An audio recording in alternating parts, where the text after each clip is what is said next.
Queria começar com algumas breves observações sobre política internacional, até porque nós tivemos aí um acontecimento importante esta semana, que foi a crise das bolsas, né? Acho que é importante a gente assinalar o seguinte: embora a situação das bolsas pareça bastante indefinida nesse momento, nós não sabemos se isso daí vai cair mais, vai subir, vai se estabilizar temporariamente, etc. e tal.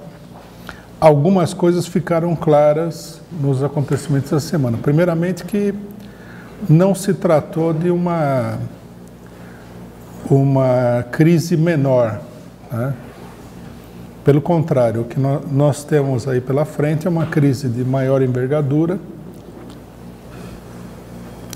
que deverá ter repercussões, no mínimo, né, como vários analistas comentaram, no sentido de que as bolsas entraram numa etapa de instabilidade total, e que essa instabilidade deve perdurar, no mínimo, né? É bastante evidente também que a queda das bolsas teria sido bem mais grave, não fosse a reação discreta, mas importantíssima, dos governos e dos bancos, no sentido de evitar essa queda ainda mais. Quer dizer, você começa a ter uma tendência de venda de ações, os preços começam a cair, tá? Algumas quedas foram muito acentuadas. Em Nova York, houve a maior queda da história da Bolsa de Nova York, de Wall Street.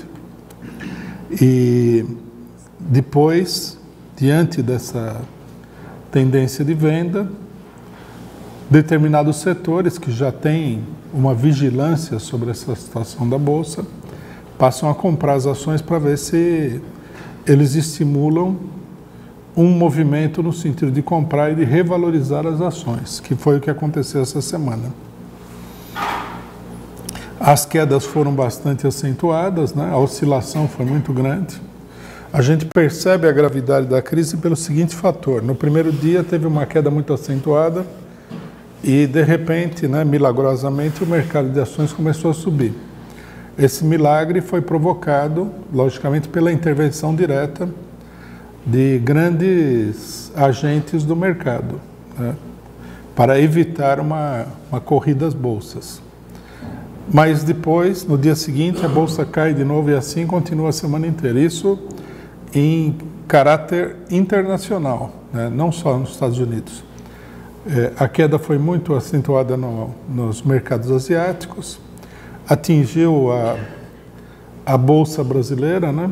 Um comentarista internacional, inclusive, fez um comentário que é interessante, que é significativo, que a queda atingiu até a sempre entusiástica Bovespa, né?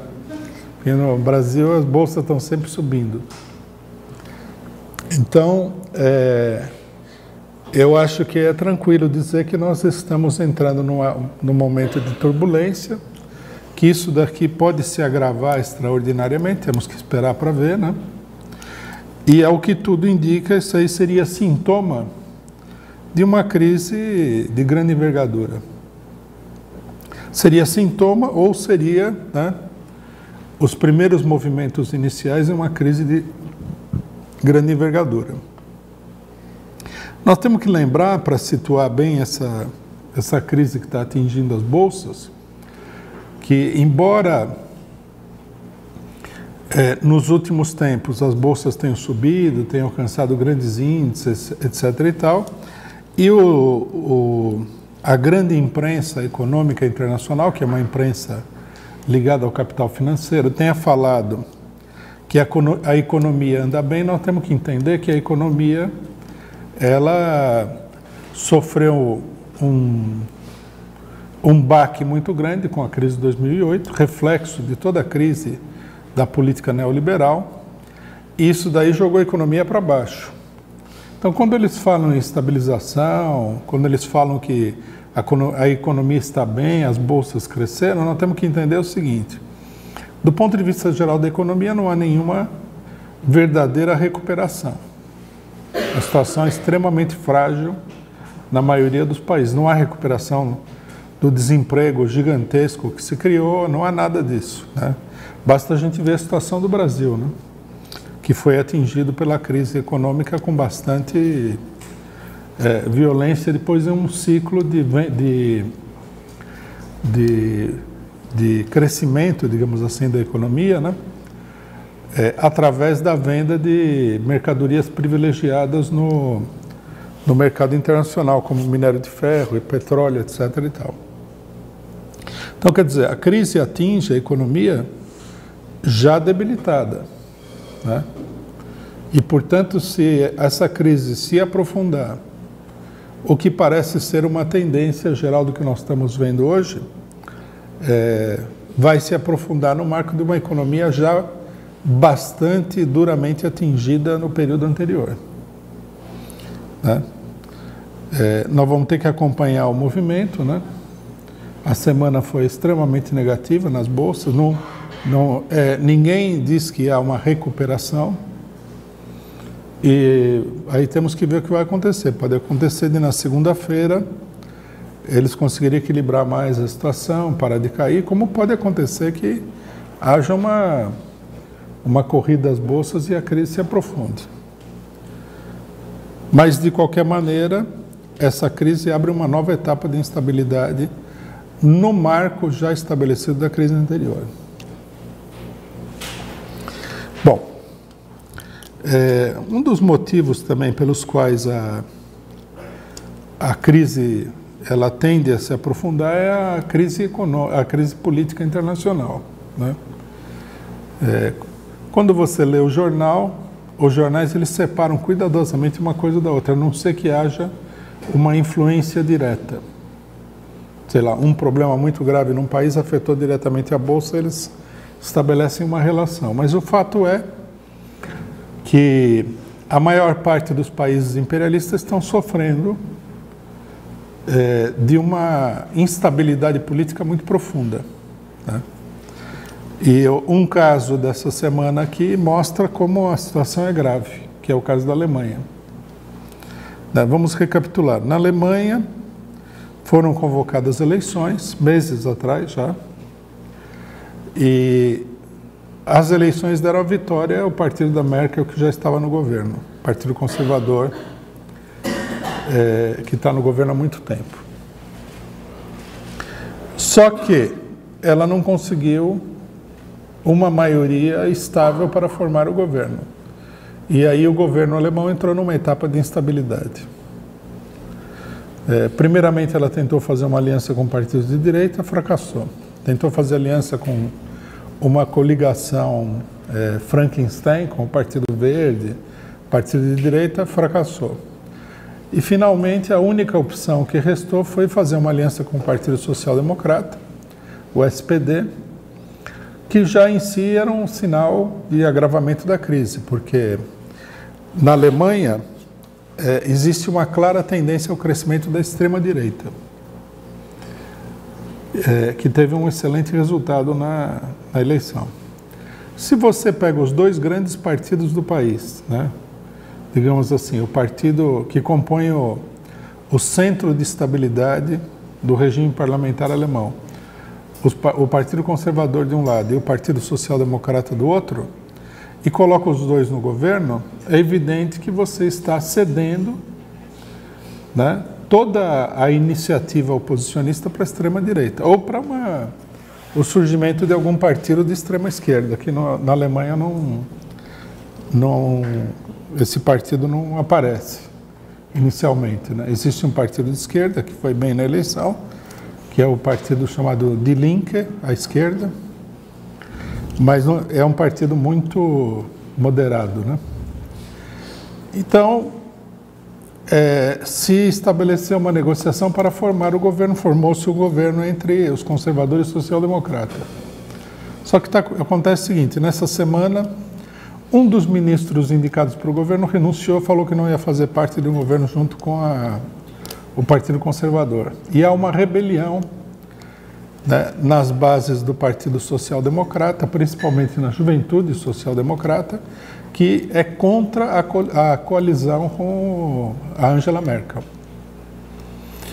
Por aí vocês podem sentir a completa desagregação da estabilidade no principal centro de estabilidade do capitalismo na Europa. A Alemanha é o país que é credor dos outros países. Os bancos alemães, né, detêm aí a dívida de vários países. A gente acompanhou o caso da Grécia, etc. e tal. O Banco Central Europeu é controlado principalmente pelos bancos alemães, né? É uma coligação de bancos de diversos países, mas é controlado pelos bancos alemães. E esse país, que é o centro da estabilidade política e econômica da Europa, né, está entrando de cabeça na zona de turbulência, não consegue nem formar um governo para levar a questão adiante. Isso daí é extremamente grave porque a alternativa política imediata seria convocar novas eleições para ver se as novas eleições elas produziriam um resultado que permita algum partido ou coligação de partidos formar o governo. O problema aí é que todo mundo sabe, né, que se forem chamadas novas eleições, principalmente sobre a base da completa incapacidade dos partidos principais da Alemanha de formar um governo, isso vai dar a vitória a partidos que estão fora do governo e vai acentuar a crise ao invés de diminuir. É bem provável que tanto a social-democracia quanto o Partido Social-Democrata diminuam de votos, a extrema-direita cresça e o parlamento fique ainda mais instável. Bom, é óbvio que um fato como esse daí, né, bem como outros fatos políticos recentes, a derrota do imperialismo na Síria e outras coisas, acentuem a instabilidade geral, né? A imprensa não faz essa ligação entre o que está acontecendo na economia e o que está acontecendo na política, mas é óbvio que os investidores estão de olho em tudo porque eles podem, do dia para a noite, perder todo o dinheiro deles, né? Não sei se eu estou com o número certo na cabeça, mas parece que na instabilidade da Bolsa essa semana foram perdidos 43 bilhões de dólares.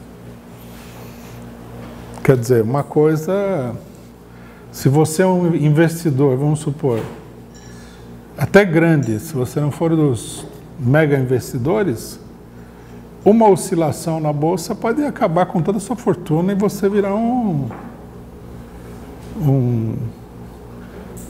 uma pessoa apta para assistência social no seu país, né?